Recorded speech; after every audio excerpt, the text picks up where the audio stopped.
Olá, muito bom dia para quem é do dia, boa tarde para quem é da tarde, boa noite para quem é da noite. Eu sou o Fábio Naza, apresentador da série Apometria Porque Sim, Apometria Porque Não e da série Apometria Estudo de Casos. Voltamos com mais um case de sucesso ou insucesso junto à tratativa apométrica.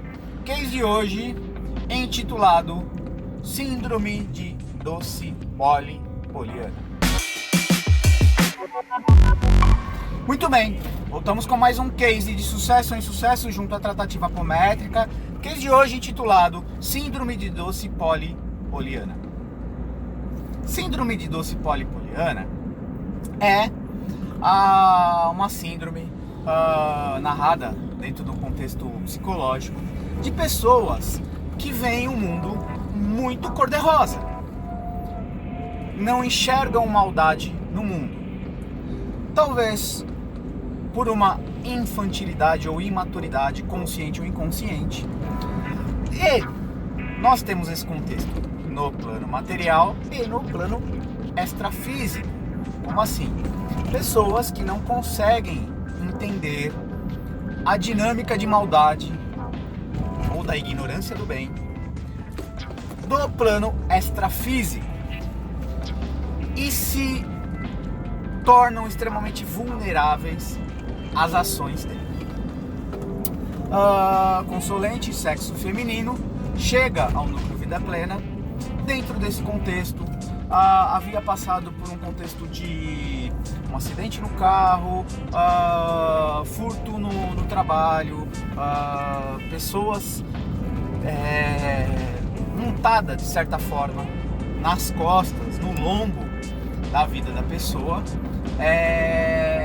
e a pessoa chega com uma série de pontos de interrogação, diferente de alguns que chegam ao núcleo Vida Plena imputando tudo à espiritualidade. Esta pessoa não acreditava que haveria uma ação, ou poderia se haver uma ação ostensiva da espiritualidade ou do próprio encarnado para contra a pessoa.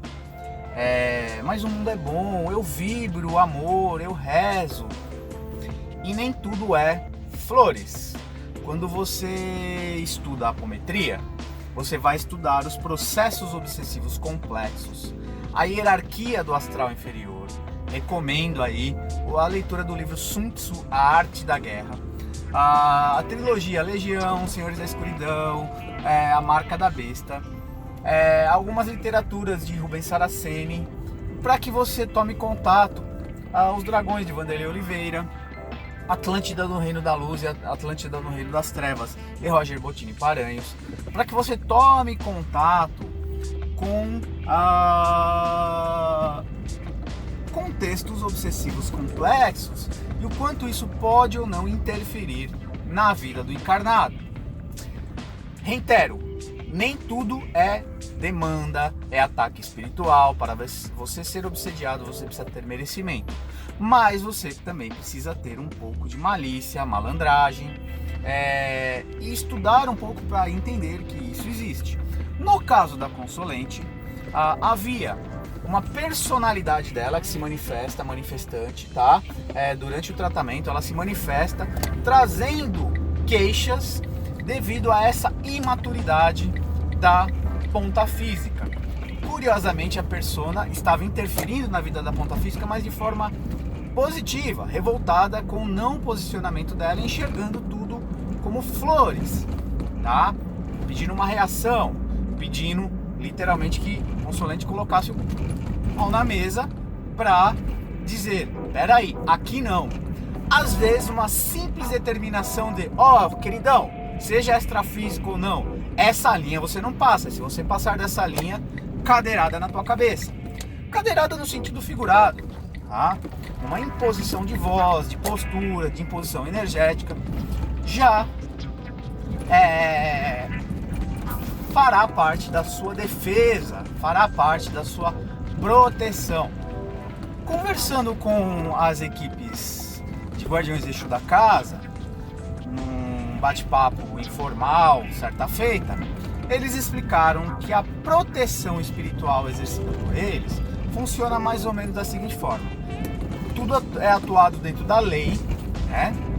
A lei cósmica universal, mas existe um conceito deles da seguinte forma: tudo aquilo que você não sabe do plano extrafísico, não sabe se defender, eles, por ordem da lei, atuam como elemento de defesa. Mas, a partir do momento que você toma conhecimento, tem entendimento eles passam a assistir de camarote. Por quê? E deixa você lidar com a situação. O que você não conhece, o que você passa a conhecer então da astralidade, agora passa a ser responsabilidade tua. Mas por que isso, Fábio? Por que a espiritualidade atua dessa forma? Para que você cresça, para que eles não fiquem trocando a sua fralda espiritual. Senão não há crescimento, não há desenvolvimento na sua musculatura espiritual, energética e assim por diante. Nota número 2. Parte desse atendimento também estava calcado, ou a maior parte, a contraparte energética de dardos de encarnado. Havia mais encarnados que desencarnados, entre aspas, demandando ou atuando para com.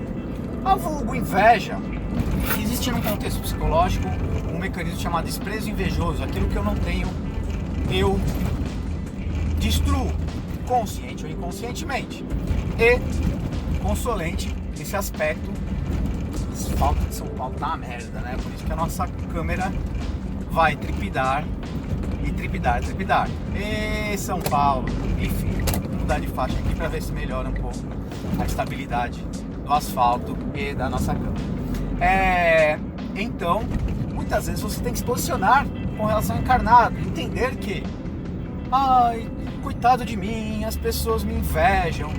Você não é a bolacha mais crocante do pacote, mas existe um ditado popular que diz assim: quanta carruagem passa, os cães ladram. Quanto mais você conquista no meio, quanto mais autônomo você é, mais bem sucedido você é, em vários aspectos, no aspecto afetivo, no aspecto pessoal, no aspecto financeiro, prosperidade, espiritual. Existem pessoas que gostariam de estar no teu lugar e não tem culhão para isso, e aí desencadeia um processo consciente ou inconscientemente de inveja. Se eu não consigo chegar ao patamar, eu desejo que ele afunde.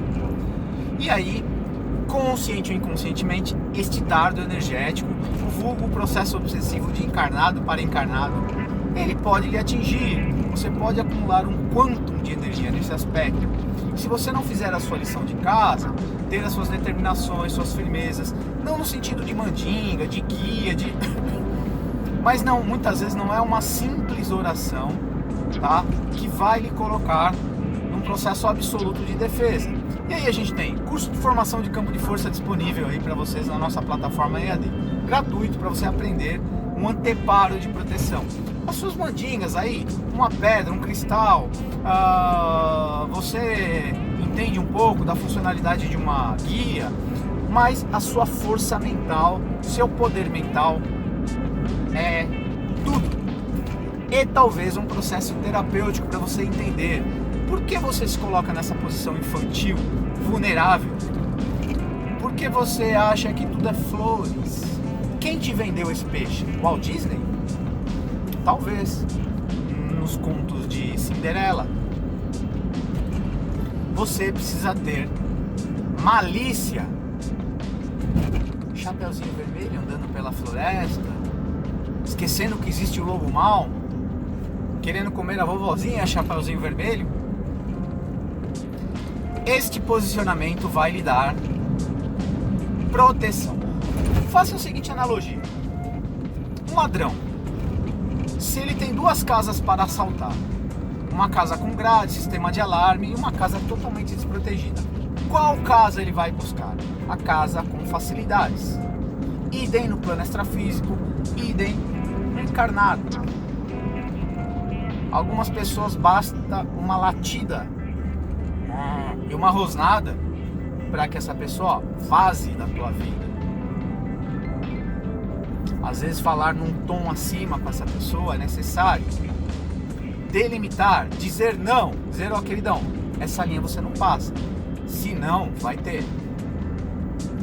Fica aí a narrativa, onde todo o campo energético da Consolente foi tratada, mas muito mais orientativa para mostrar para a Consolente de que ela, em alguns aspectos da vida dela, profissional, familiar e até afetivo, deveria agir mais com a razão do que com a emoção, principalmente no campo material.